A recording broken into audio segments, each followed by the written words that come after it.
کچھ کفر نے فتنے پھیلائے، کچھ ظلم نے شعلے بھڑکائے، سینوں میں عداوت جاگ اٹھی، انسان سے انسان ٹکرائے، پامال کیا، برباد کیا کمزور کو طاقت والوں نے۔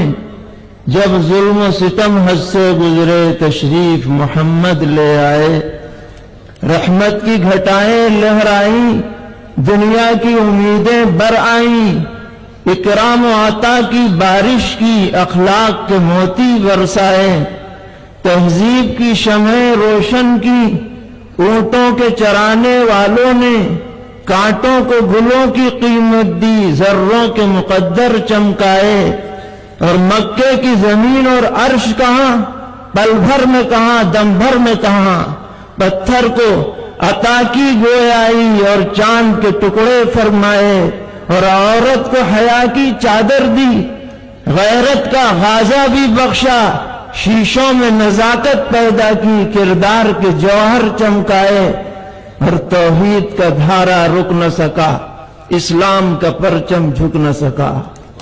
توحید کا دھارا رک نہ سکا، اسلام کا پرچم جھک نہ سکا، کفار بہت کچھ جھجلائے، شیطان ہزاروں بل کھائے، اور اے نام محمد صلی اللہ، اے نام محمد صلی اللہ، ماہر کے لیے تو سب کچھ ہے، ہونٹوں پہ تبسم بھی آیا، آنکھوں میں بھی آنسو بھر آئے۔ اللہم صلی وسلم وبارک على سيدنا وحبيبنا وشفيعنا ومولانا محمد وعلى آله وأصحابه وذرياته أجمعين۔ معزز صدر اجلاس، حضرات علماء کرام، حاضرین گرامی قدر، وقت بہت مختصر ہے اور موضوع سے متعلق بہت ہی قیمتی باتیں آپ کے سامنے آ چکی ہیں، اور ابھی ہمارے محبوب قائدین کا خطاب ہمیں سننا ہے، اس لیے صرف سیرت کے حوالے سے دو باتیں آپ کی خدمت میں پیش کرنی ہیں۔ جناب رسول اللہ صلی اللہ تعالی علیہ وسلم جب مکہ معظمہ میں تھے اور بعثت کے بعد مکے کے لوگ آپ کے اور آپ کے چاہنے والوں کے جانی دشمن بن گئے تھے،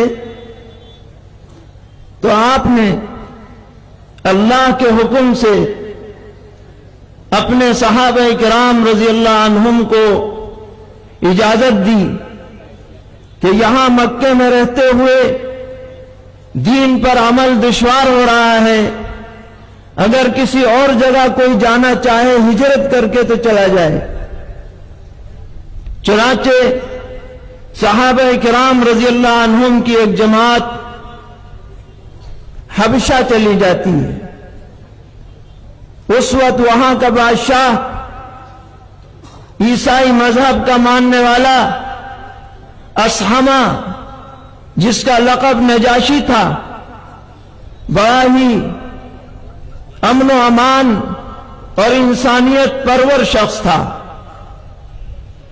یہ حضرات جب وہاں گئے اور مکے کے لوگوں کو پتہ چلا کہ اچھا یہاں سے دوسری جگہ جانے لگے، تو انہوں نے دشمنی کی انتہا کرتے ہوئے دو آدمیوں کا ایک مشن بھیجا کہ جا کر نجاشی کو سمجھائیں کہ یہ لوگ آپ کے ہاں غلط قسم کے آ گئے ہیں، انہیں اپنے ملک میں نہ رہنے دیں۔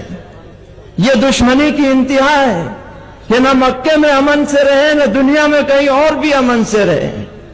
یہ دونوں لوگ تحفے تحائف لے کر نجاشی کے دربار میں پہنچے۔ نجاشی انصاف پرور آدمی تھا، اس نے کہا تمہارے اکیلے کے کہنے کی وجہ سے میں اپنے ہاں آنے والوں کو نکال دوں، یہ نہیں ہو سکتا، پہلے ان سے تحقیق کی جائے گی، کیا وجہ ہے کیوں وہ لوگ آئے۔ چنانچہ انہوں نے مسلمانوں کے پاس پیغام بھیجا کہ آ کر گفتگو کریں۔ مسلمانوں میں سیدنا حضرت جعفر جعفر طیار رضی اللہ تعالی عنہ بھی تھے. سب نے ان کو اپنا نمائندہ بنایا کہ تم جا کر بادشاہ کے سامنے گفتگو کرو. چنانچہ وہ آئے, گفتگو شروع ہوئی. حضرت جعفر طیار رضی اللہ عنہ نے پہلی بات یہ کہی کہ آپ ان لوگوں سے 3 سوالات کیجئے. پہلا سوال یہ ہے کہ کیا ہم لوگ غلام ہیں یا آزاد؟ اگر ہم غلام ہیں اور اپنے آقا کی مرضی کے بغیر آ گئے ہیں تو مجرم ہیں, اور اگر ہم آزاد ہیں تو ہماری مرضی ہے, کہیں بھی جائیں. ان سے پوچھئے. پوچھا گیا, کہا کہ نہیں, غلام تو نہیں ہے. دوسرا جواب ان سے یہ لیجئے کہ کیا ہم نے کسی کا قتل کیا ہے جو ہم بھاگ کر کے آ گئے؟ پوچھا گیا, جواب ملا کہ نہیں, انہوں نے قتل بھی نہیں کیا. تیسرا ان سے جواب یہ لیجئے کہ کیا ہم نے کسی کا مال چرایا ہے, چرا کر آ گئے, کہ ہم چور ہیں؟ جواب ملا کہ نہیں, چور بھی نہیں. تو پھر کیا بات ہے, تم انہیں کیوں یہاں سے نکلوانا چاہتے ہو؟ تو انہوں نے کہا کہ بات یہ ہے کہ یہ ہمارے مذہب کو چھوڑ کر دوسرا مذہب انہوں نے اختیار کر لیا, بددین ہو گئے, اس لیے ہم انہیں واپس کرانا چاہتے ہیں. تو حضرت جعفر طیار رضی اللہ تعالی عنہ, اللہ تعالیٰ ان کی قبر کو نور سے منور فرمائے, انہوں نے اس زمانے میں اسلام کے جن محاسن کا تذکرہ نجاشی کے دربار میں کیا تھا, قیامت تک وہ سنہرے حروف سے وہ الفاظ لکھے جاتے رہیں گے. انہوں نے فرمایا کہ جناب بادشاہ, ہم لوگ اپنے ہاتھوں سے بت بنا کر ان کو پوجا کرتے تھے, ہم لوگ آپس میں ایک دوسرے کے خون کے پیاسے تھے, ہمارے ہاں بے عزتی تھی, بے حیائی تھی, بے غیرتی تھی, ہمارے ہاں جھوٹ تھا, خیانت, اور ہمارے ہاں دنیا کی تمام بدکاریاں پائی جاتی تھیں. اللہ تعالیٰ نے ہمارے ہی خاندان میں ایک ایسا نبی مبعوث فرمایا جس کی صدق, جس کی سچائی, جس کی امانت کا ہم نے 40 سال تک اپنی آنکھوں سے مشاہدہ کیا. انہوں نے ہمیں توحید کی تعلیم دی, انہوں نے ہمیں امانت کی تعلیم دی, انہوں نے ہمیں سچائی کی تعلیم دی, انہوں نے ہمیں حیا اور پاک دامنی کی تعلیم دی, انہوں نے ہمیں خوریزی سے منع کیا, انہوں نے ہمیں کسی کے قتل ناحق سے منع کیا, انہوں نے ہمیں بے حیائی سے منع کیا. یہ وہ باتیں ہیں جن کو دیکھ کر, جن کو سن کر, جن کو سمجھ کر کہ ہم دامن اسلام میں آئے ہیں. آپ بتائیے ہمیں کیا کرنا چاہیے؟ نجاشی نے کہا کہ یہ تو بڑی انسانیت نوازی کی باتیں ہیں, میں ایسے لوگوں کو ہرگز اپنے ملک سے باہر نہیں ہونے دوں گا, ان کا تو رہنا ہمارے لیے موجب سعادت ہے, یہ تمہارے کہنے میں آ کر انہیں نکال نہیں سکتا. میرے بھائیوں, اسلام کے محاسن کے لیے ایک کانفرنس کافی نہیں, چند گھنٹے کافی نہیں, چند دن کافی نہیں, اس پہ کتنی کتابیں لکھی گئی, کتنے لوگوں نے ریسرچ کیے, اور یہ کہنے پر مجبور ہے کہ جتنی اچھائیاں انسانیت میں ہو سکتی ہیں وہ سب اسلام مذہب کے اندر جمع ہیں. اس سے زیادہ جامعیت کسی اور مذہب میں نہیں ہے. آج کی اس کانفرنس کے حوالے سے ہمیں دوسروں تک بھی یہ پیغام پہنچانا ہے کہ اسلام کو کوئی آدمی اپنے سے اجنبی نہ سمجھے, اپنا مخالف نہ سمجھے. اسلام تمام عالم کے لیے رحمت بن کر کے آیا ہے, قیامت تک یہی راستہ ہے جو رحمت کا راستہ دکھلاتا رہے. اس کے بعد آخری بات جو مجھے عرض کر رہی ہے وہ یہ ہے کہ جہاں تک دوسروں کا معاملہ ہے وہ اپنی جگہ, ہمیں خود اپنے گریبان میں جھانکنا ہے, جائزہ لینا ہے, ان محاسن کو ہمیں خود اپنانا ہے پہلے.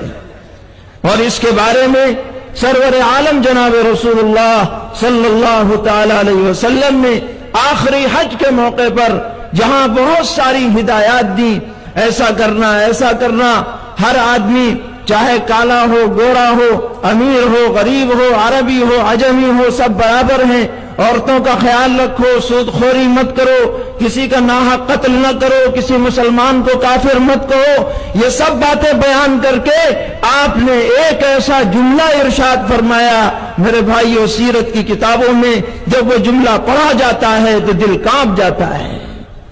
آپ نے ارشاد فرمایا, یہ سب ہدایتیں دینے کے بعد یہ کہہ کر کے کہ ہو سکتا ہے کہ اب آئندہ سال تم مجھے اس جگہ نہ دیکھو، میرا دنیا سے جانے کا وقت قریب آ چکا ہے، آپ نے ایک جملہ یہ فرمایا کہ لا تسودوا وجہی، میری امت کے لوگوں قیامت کے دن میرا چہرہ سیاہ مت کرنا۔ کبھی تم نام اعمال خراب لے کر کے آؤ، سنت کے خلاف زندگی لے کر کے آؤ اور مجھے دیگر امتوں کے سامنے رسوا ہونا پڑے، ایسا کردار تم مت لے کر کے آ۔ تمہارے لیے کتاب اللہ چھوڑ کر کے جا رہا ہوں، اپنی سنت چھوڑ کر کے جا رہا ہوں، اپنے اہل بیت رضی اللہ عنہم کا طریقہ چھوڑ کر کے جا رہا ہوں، اس پہ تم مضبوطی سے قائم رہو گے، دنیا کی کوئی طاقت تمہیں گمراہ نہیں کر پائے گی۔ اللہ تعالی ہم سب کو سچے دل سے اسلام کے محاسن کو اپنانے کی توفیق عطا فرمائے، بدگمانیوں کو دور فرمائے، نفرت کے سوداگروں سے اللہ تعالی پورے عالم کو محفوظ فرمائے۔